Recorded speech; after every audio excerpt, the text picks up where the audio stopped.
వాళ్ళు కూడా ఎవరిని తాగేవాళ్ళు కాదు, వినయంగా ఉండేవాళ్ళు. అసలు ఒక్కటండి, ఆ వేద పండితుడు ఇలా అంటే చాలు మనల్ని, ఆయన బాగున్నావా, సుఖంగా ఉండయి, ఆయుష్మాన్ భవ అంటే చాలు, మన పాపాలన్నీ పోతాయండి. ఇందులో ఉన్నటువంటి ఆంతర్యము ఇది. అందువల్ల అటువంటి వేద విధులైనటువంటి బ్రాహ్మణులు ఎవరైతే ఉన్నారో వాళ్ళందరినీ కూడా ఆయన సేవించేవాటండి. రామచంద్రమూర్తి మనం భగవంతుడిని ఎలా సేవిస్తామో అలా సేవించేవాట.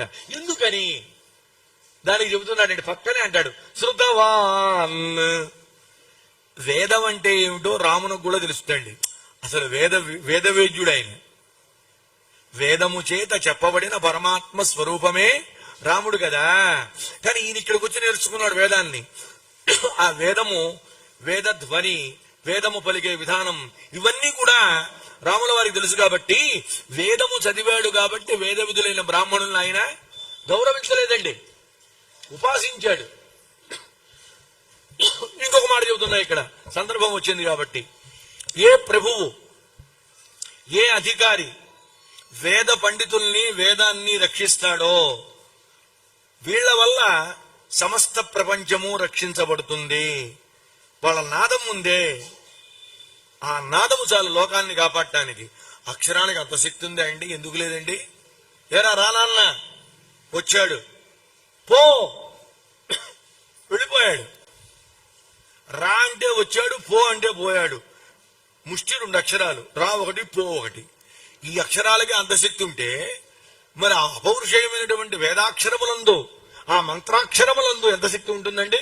అందువల్ల రామచంద్రుడు ఆ వేద విధులైనటువంటి బ్రాహ్మణుల్ని ఉపాసన చేస్తున్నాడమ్మా మహానుభావుడు. అంతేకాదు, ఏం గొప్ప మాటలండి. హనుమంతుడు చెప్పేస్తున్నాడు. ఈయన ఎక్కడ చూశాడండి? ఈయన ఎప్పుడన్నా చూశాడా? రామచంద్రమూర్తి వచ్చింది రబ్బా ఎంతటువంటి లక్షణాలు చెప్పాడు. ఒకటి కాదండి, అనకూడదు కానీ ఆ లక్షణాలు చెప్పుకుంటేనే వారం పడుతుంది మనకి. శారీరక లక్షణాలు ఇవన్నీ కూడా, ఇవన్నీ చెప్పి అమ్మా రామునిలో ఏ లక్షణాలైతే ఉన్నాయో లక్ష్మణస్వామిలో కూడా ఆ లక్షణాలే ఉన్నాయి. కాకపోతే ఒకటమ్మా, వర్ణంలో తేడా ఉంది అన్నారు మా.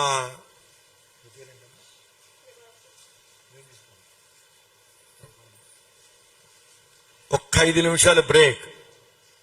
మీకు ఇచ్చినటువంటి పదార్థాన్ని ఆరగించి ఆ చల్లని మధుర పానీయాన్ని సేవించండి.